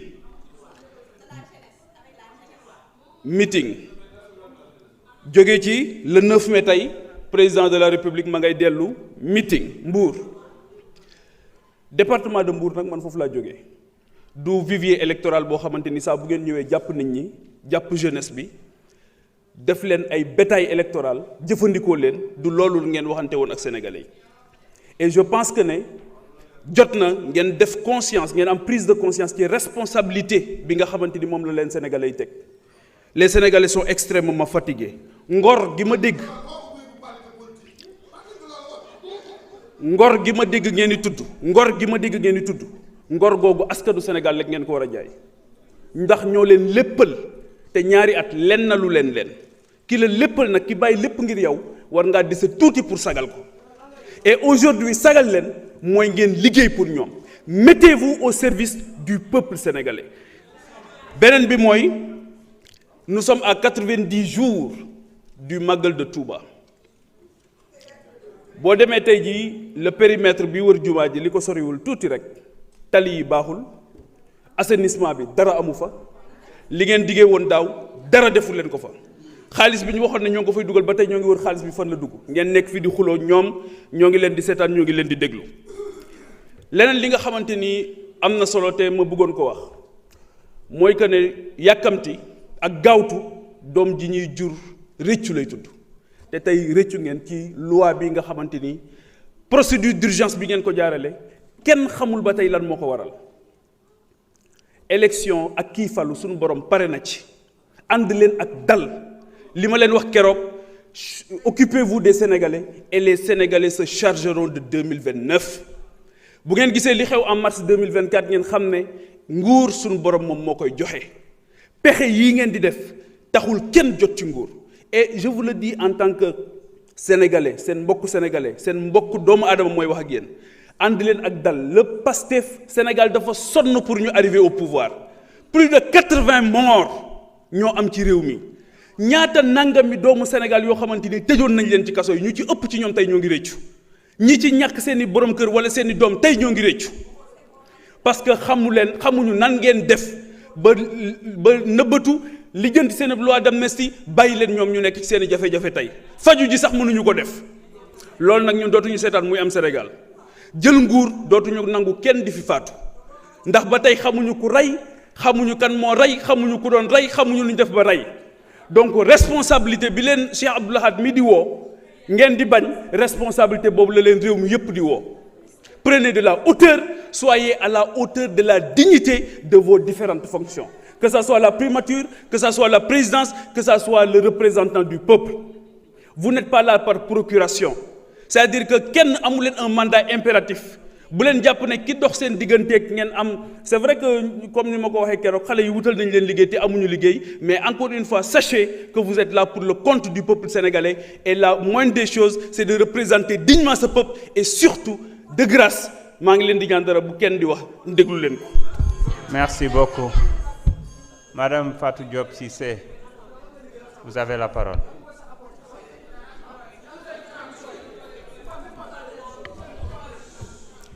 asalaamaaleykum wa rahmatulahi taala wa barakaatu président Ayib maa ngi jéggalu tey suba dama ne woon du ma jël kàddu mais bi ma ñëwee dafa am sama càmmiñ bu ma doon waxtaanal par rapport ak li mu def suñu sœur Marie Rose démb mu ne ma dafay jëlaat kàddu mu choqué ma te je suis plus choquée parce que li mu fi wax wu dëgg yàlla je suis choquée mais avançons.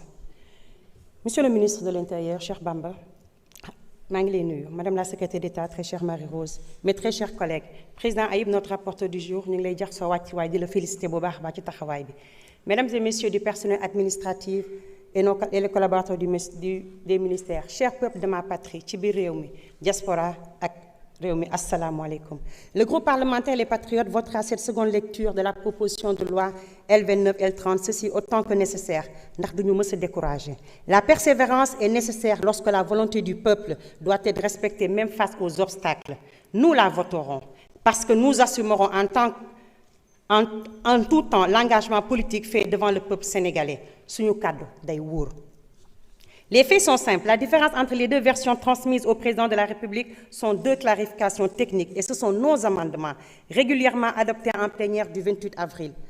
Ñun députés yi wàccu nañu. C'est une erreur matérielle. Alors oui, nous allons la relire. Nous allons la revoter car la perfection est notre ADN, chers collègues.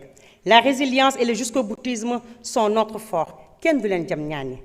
Il y a une certaine opposition aphone lorsqu'elle voit Pastef résilient et déterminé à tout faire pour atteindre ses objectifs de respecter la parole donnée au peuple sénégalais. Cette même opposition reste au balcon, curant les dents, pensant que Pastef, qui dit être sa propre opposition, dañu rayante suñu biir ba suñu liggéey yàqu. Mais c'est peine perdue. Il n'y a pas de crise dans nos rangs. Ndax kër gu am kilifa gu mel ne Ousmane Sonko rang yi day jub xocc. Pastef sera fidèle à ses engagements politiques et moraux, car il doit achever sa volonté de conduite par son leader. Très chère Marie-Rose, notre 166e députée, panthère du projet, panthère du Pastef, femme de l'air. Vouloir imputer ce manquement est de la malhonnêteté intellectuelle et politique. Remettre en question votre rigueur, c'est renier votre réforme qualitative depuis votre arrivée au porte-parole du gouvernement. Vos résultats à la DPME parlent pour vous. Ceux qui font les malins à s'attaquer à votre professionnalisme, qu'ils s'assurent d'abord d'être autant loyaux et rigoureux que vous. Car le buzz ne s'octroie pas avec ces pratiques. Monsieur le Président de l'Assemblée nationale, nous tenons à vous encourager et à vous féliciter pour les réformes courageuses que vous menez depuis votre installation. Vous avez engagé cette institution par la modernisation. Il faut continuer, il faut aller plus loin. Et tout le personnel administratif qui vous accompagne dans ces réformes, qui s'y tiennent avec loyauté et abnégation, nous vous disons jërëjëf. À ces agents, ces cadres, ces directeurs qui travaillent durement, avec conscience et professionnalisme, sans vous, l'institution ne tient pas. Vous êtes la colonne vertébrale du Djubanti parlementaire. Nous vous voyons, nous vous soutenons. Mais, si nos problèmes au niveau de cette partie de l'administration qui nous accompagne, il faut trancher, Monsieur le Président. Il faut renforcer les capacités par une adaptabilité à la modernisation en cours. La persistance, l'erreur est certes humaine, mais la persistance est une faute. Un travail plus rigoureux, quelle que soit l'urgence, ça doit être une gloire aux réformes. Il nous faut un changement structurel à ces services. Les députés travaillent durement. Ils ne doivent pas voir leur travail torpillé. Il y a des erreurs qui ne se pardonnent pas, surtout lorsqu'on est face à un président waxet, plus politique qu'au-dessus de la mêlée. Alors, Président, dans ces moments de notre majorité, l'aspect politique sera géré par nous-mêmes avec dignité et détermination.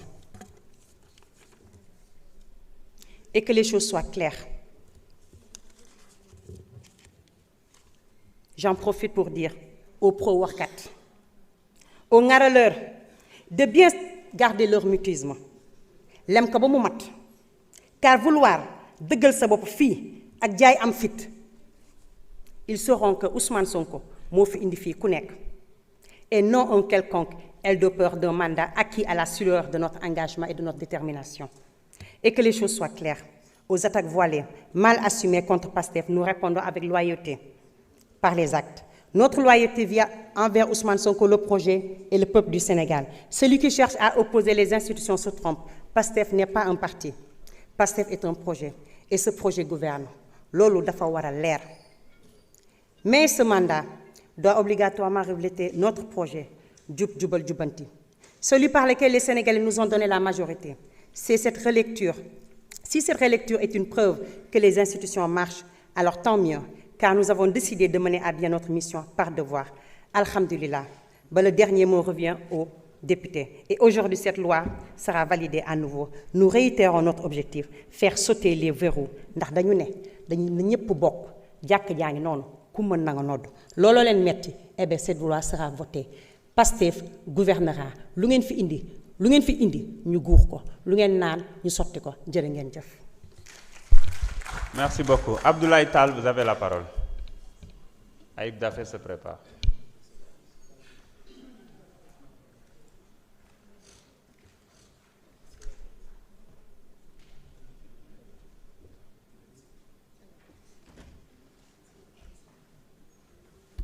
Monsieur le Président, maa ngi lay nuyuwaat suñu collègue yépp di wax ni alhamdulillahi rabbil alamin li tax may sant yàlla mooy doon naa xaar ñu soulever fi débat pour toucher le fond de la loi. Mais malheureusement, c'est la même rengaine, la même chanson pour nous retarder encore et encore, mais ça ne passera pas. Je déplore yenn incident yi fi am, mais nag day jox occasion ñi nga xamante ni ñooy waa coalition bënn gaal waa dëpp gaal ñuy gën a wis poobar peut-être pour ñun ñu gën a kii suñu biir mais nañ am hauteur ak responsabilité rek def liggéey bi te xam ni effectivement ce qui nous occupe et nous préoccupe c'est le peuple sénégalais di wax ni loi bi nag bi nga xam ni soumettre nañ ko en seconde délibération bu fekkoon am na lu toll lu tey fatal ay ni ci lu violer constitution bi heure bi kon kenn waxatu ko déféré nañ ko devant le conseil constitutionnel mais ana tey jii ban recours ngeen dégg ne am na contre cette loi amul.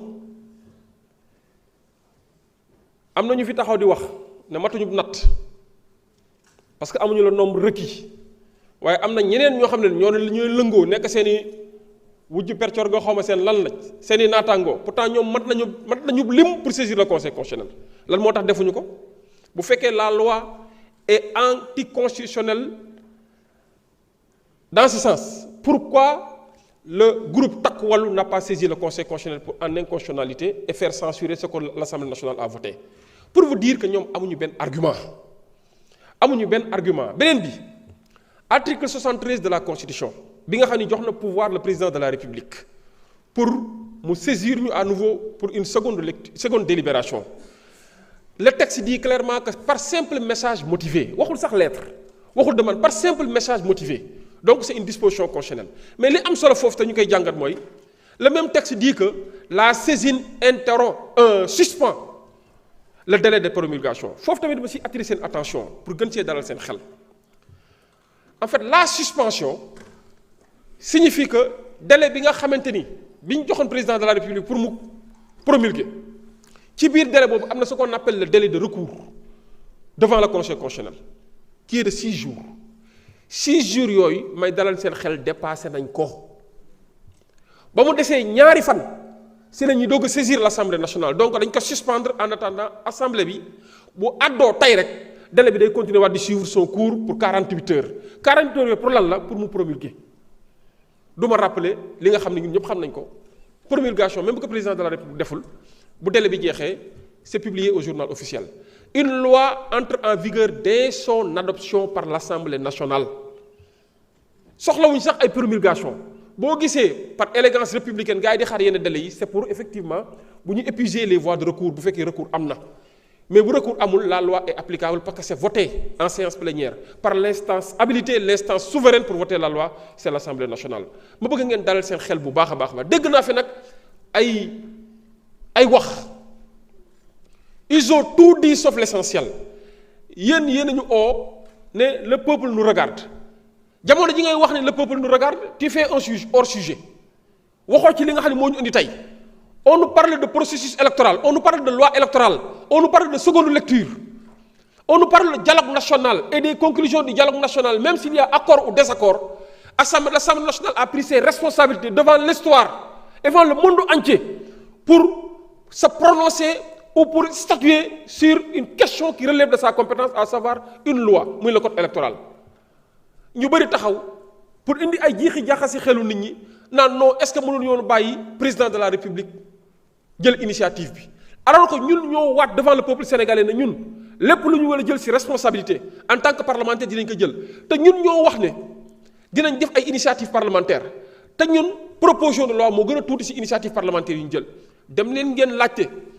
gouvernement bi daanaka 2 semaines yi weesu yépp audition la ñuy def gouvernement bi sur l'évaluation à mi-parcours l'exécution du budget de 2026 loolu c'est une première c'est salutaire c'est pour la vitalité de notre administration et de notre démocratie et pour permettre aux Sénégalais de savoir que effectivement cette assemblée nationale bii ñu am c'est une assemblée digne de son nom c'est de dignes représentants du peuple ñun ci loolu lañ nekkuñu ci ay mbiicoog mbaaloo nekkuñu ci très sincèrement c'est décevant d'entendre certaine partie de l'opposition parler ainsi ça fout de la honte au peuple sénégalais te ça ne vous grandit pas du tout nañ wax de choses sérieuses nga mbirum question électorale ku koy xeeb da ngaa xamul lan mooy élection damaa gëm ni réew bu dee jëmm ji daanu rab la élection mooy ndëppali moo tax nit bu daanoo rab ba ñu ndëppal ko ba pare sa ëllëg sa day nelaw rek parce que di ko danaan tekk loolu moo tax élection sa ëllëg sa dañoo bëgg mu ni tekk buñ ko tuutal lu am solo la élection bëgguñu à 6 mois des élections qu'on change les règles du jeu loolu moo tax ci délai bi lañ nekk pour ñu changer le code électoral ku jàkk-jaa ngi noonu ku mën na dontu ñun dañoo gëm ne lu ñuy xeexoon démb moom la ñuy xeex tey ñun ñoo waxoon nañu ubbeeku ku man bokk ku bëgg bokk ñun loolu lañ leen wax ñoo leen bokk xanaa yéen wóoruwu leen seen bopp ñëw leen ngeen bokk bu fekkee pare ngeen pour jàkkaarloog président Ousmane Sonko Birima nag nee na. merci beaucoup Birima nee na maamam bu ko kenn musaana tool merci honorable day dajale ba mu mat fukk. wala mu mat ñaar fukk. boole leen duma merci élection yi di ñëw noonu lay demee. Honorable Ayib Daffé, vous avez la parole.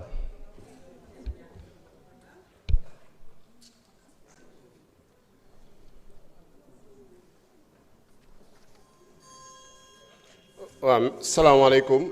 Merci beaucoup, Président. Chers collègues, Monsieur le ministre de l'Intérieur et de la Sécurité publique, Madame le secrétaire d'État chargé des relations avec les institutions, di wax ni rek tey lu ñu fi dajale yaakaar naa ni bu may lire rapport bi sànq leeral naa ko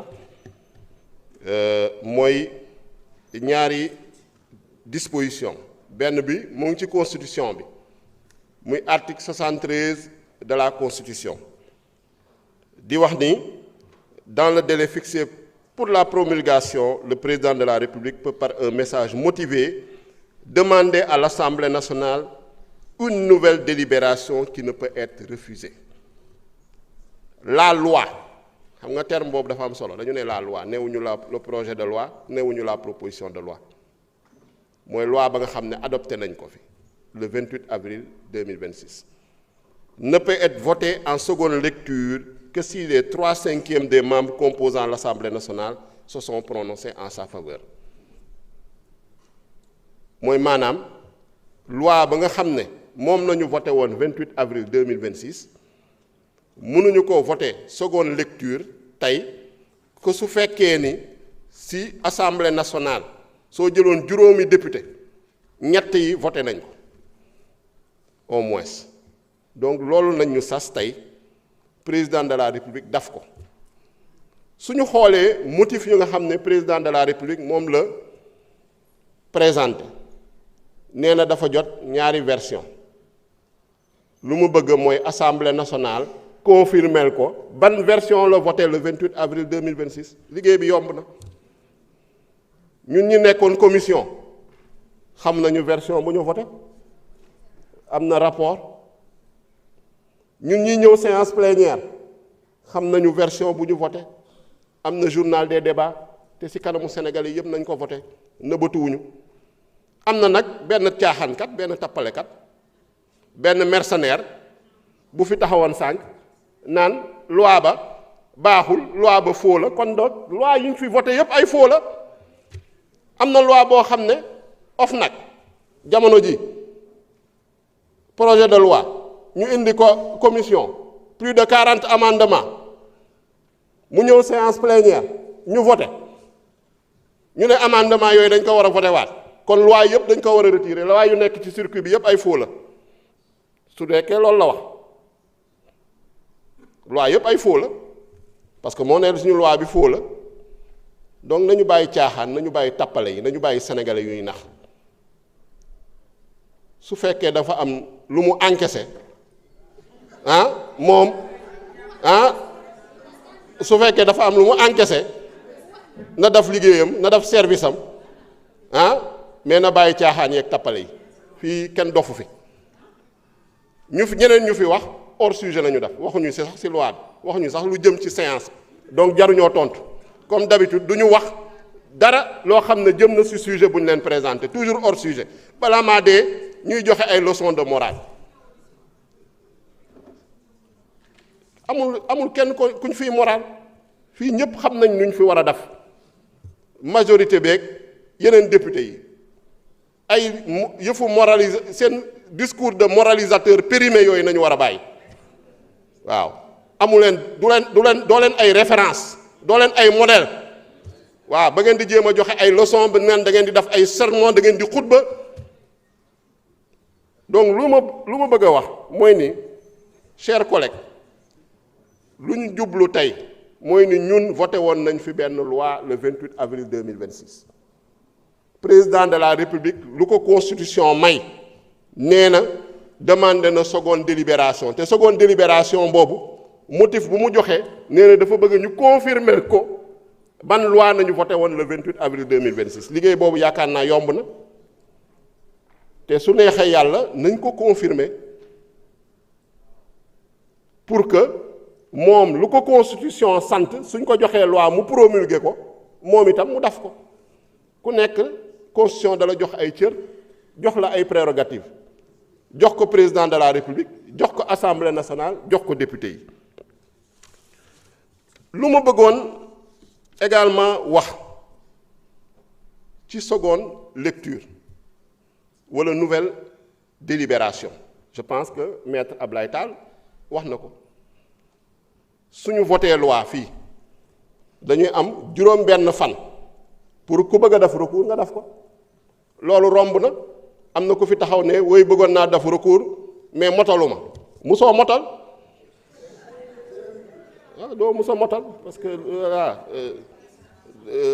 nekkoo maanaam nekk ci ay caaxaan la nekk ah ba pare bëgg a accuser administration bi ne administration bi dañ ko jox du faux nañ bàyyi caaxaan donc chers collègues nañu wéyal liggéey bi confirmer vote bu ñu defoon le 28 avril 2026. Je vous remercie. Mes chers collègues, la discussion générale étant close, nous allons passer au vote des articles du texte de la loi. ma bëgg a fàttali nag comme ni ko président de la république sàkko ci lettre am bi mooy ñu wax ko rek ban ci texte indi nañ ko teg nañ fi texte bi rapporteur bi ñëw na ci travaux de commission yi kon li ci topp fi ñu toll nii mooy ñu firndeelaat ne texte boobu ñu wote woon moom la ñuy firndeelaat fii bu ñu paree yónnee ko ngir mu mën ko promulguer kon leer na nañ waaw kon baax na kon nag monsieur le rapporteur, vous avez la parole pour lecture de l'article 1er.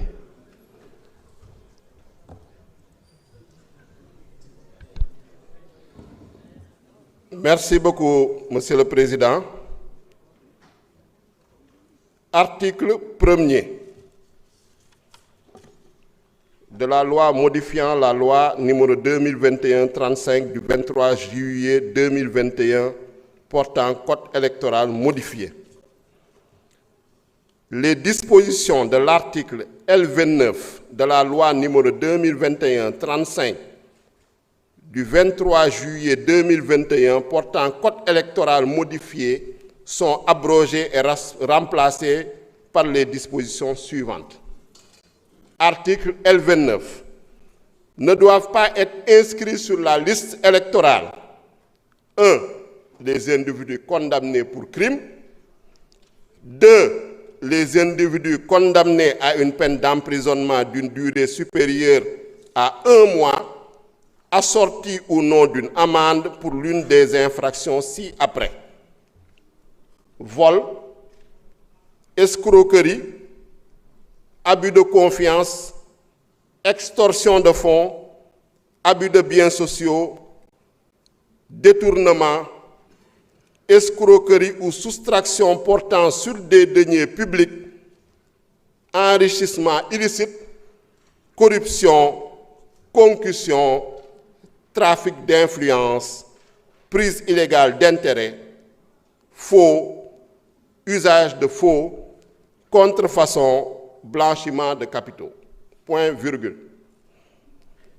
2 ou 3. Ceux contre qui l'interdiction du droit de vote et d'éligibilité a été prononcée par une décision définitive d'une juridiction pendant le délai fixé dans ladite décision. 4. Les incapables majeurs. Dans les cas visés au 2 du présent article, l'interdiction d'inscription sur les listes électorales est de 5 ans à compter de la date à laquelle la condamnation est devenue définitive.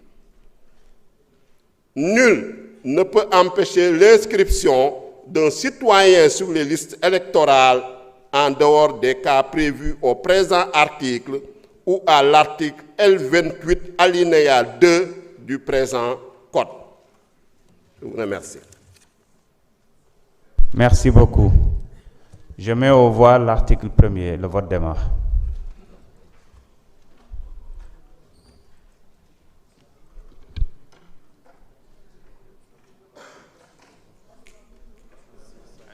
Allez-y, c'est bon.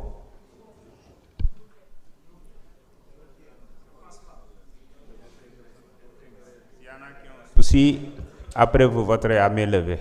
Est-ce qu'il y en a qui ont un souci? Quel danger?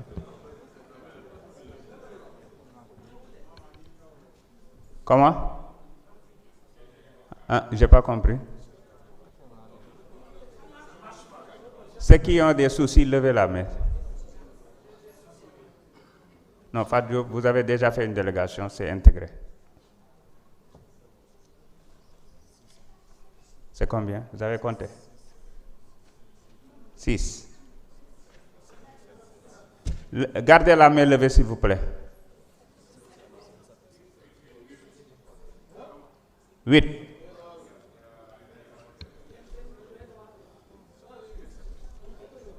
Sen, vous avez un problème de carte ou bien? Hein? Pour vous? Ok. Donc, ça marche maintenant? Allez-y. Donc, non, attendez. Sen, est-ce que pour vous, ça marche? Il faut retirer et insérer à nouveau. Ah, vous n'avez pas la carte? Ah, il fallait dire ça, qu'on vous donne la carte.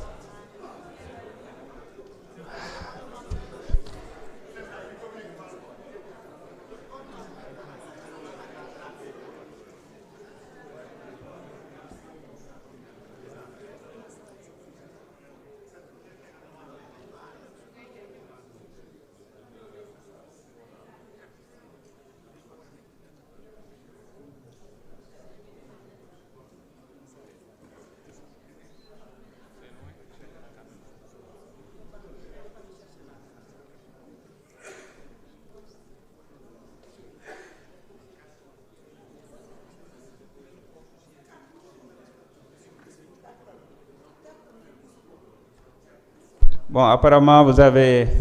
Je rappelle, s'il vous plaît, carte yi ngeen bàyyi ci xel parce que am na yu commencé réer.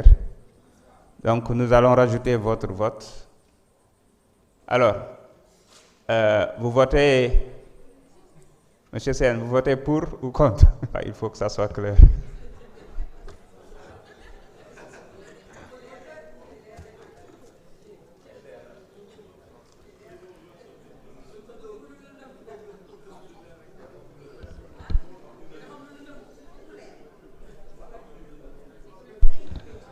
Merci. Sur 165, nous avons enregistré 133, oui, si je rajoute Sen, dont 35 par procuration, pour 128, contre 5, abstention 0. L'Assemblée a confirmé l'article. Monsieur le rapporteur, pour l'article 2.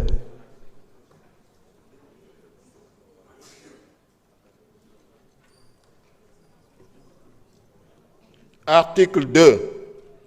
Les dispositions du dernier alinéa de l'article L29 du présent Code s'appliquent aux privations de droits électoraux intervenu antérieurement à l'entrée en vigueur de la présente loi, sous réserve des interdictions du droit de vote et d'éligibilité prononcées par les juridictions de jugement pour la durée fixée dans la décision de condamnation. Merci beaucoup. Je mets aux voix l'article 2.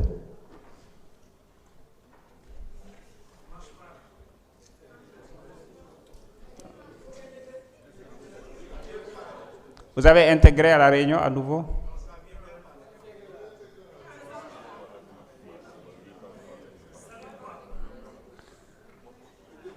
Qu'est-ce que vous avez ramené de l'Afrique du Sud, vous là, les parlements du... Hein?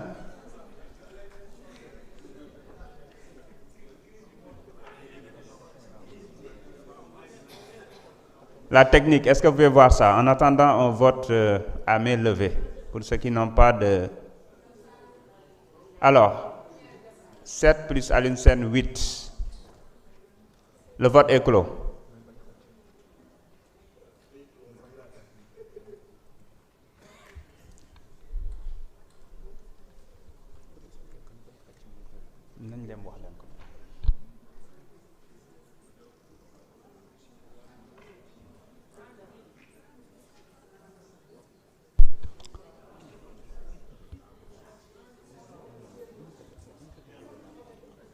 Sur 165, nous avons enregistré 131, si je rajoute les 8. Pour 126, contre 5, abstention 0, l'Assemblée a confirmé.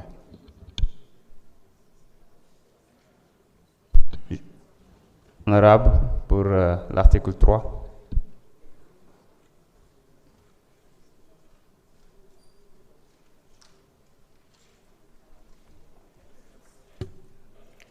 Article 3.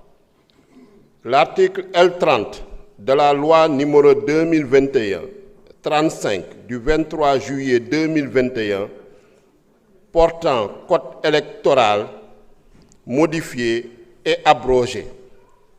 La présente loi sera exécutée comme loi de l'État.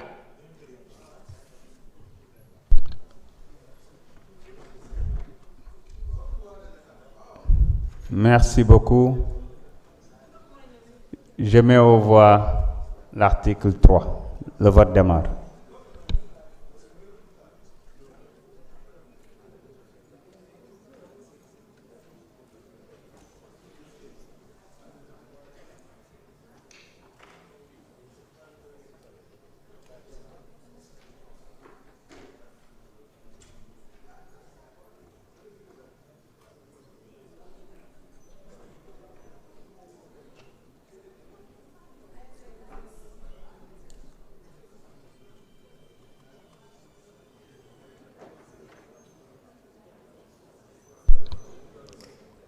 C'est bon pour tout le monde?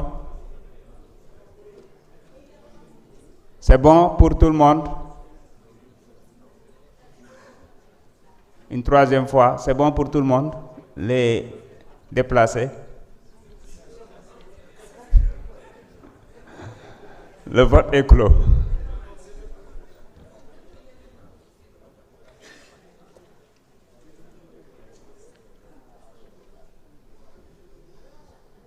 Sur 165, nous avons enregistré 133, dont 35 par procuration, pour 128, contre 5, abstention 0. L'Assemblée a confirmé. Monsieur, là, on va procéder au vote de l'ensemble du texte. Le vote démarre.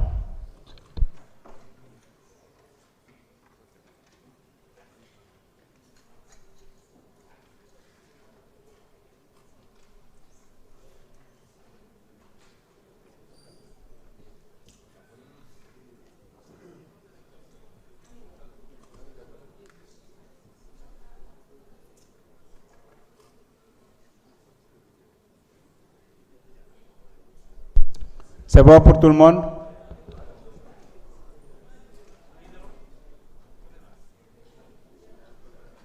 C'est bon pour tout le monde? Le vote est clos.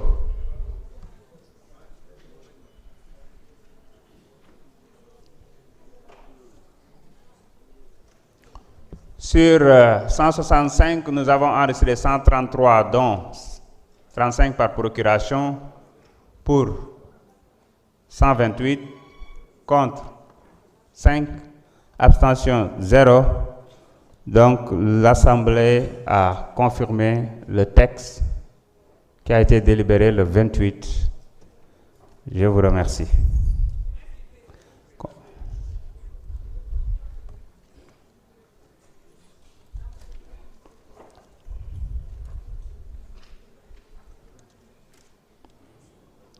Je voudrais juste rappeler que, conformément aux dispositions de l'article 93 alinéa 3 du règlement intérieur, dañu waxoon ne ci assemblée nationale juróom yoo jël faaw ñett yi wote ko mu tolloog juróom-ñeent fukk ak juróom-ñeent waaye bii téeméer ak ñaar fukk ak juróom-ñett wote nañu ko kon dañuy jàpp ne assemblée dëggal na texte bi nga xam ne dinañ ko yónnee léegi nii te moom la ñu yónnee woon bu ko defee incha allah. mbokk yi balaa may yëkkati jotaay bi dafa am suñu benn naataango boo xam ne dañu ko tudd te nee na faaw mu àddu muy Cheikh Bara Ndiaye au nom de l'article 80.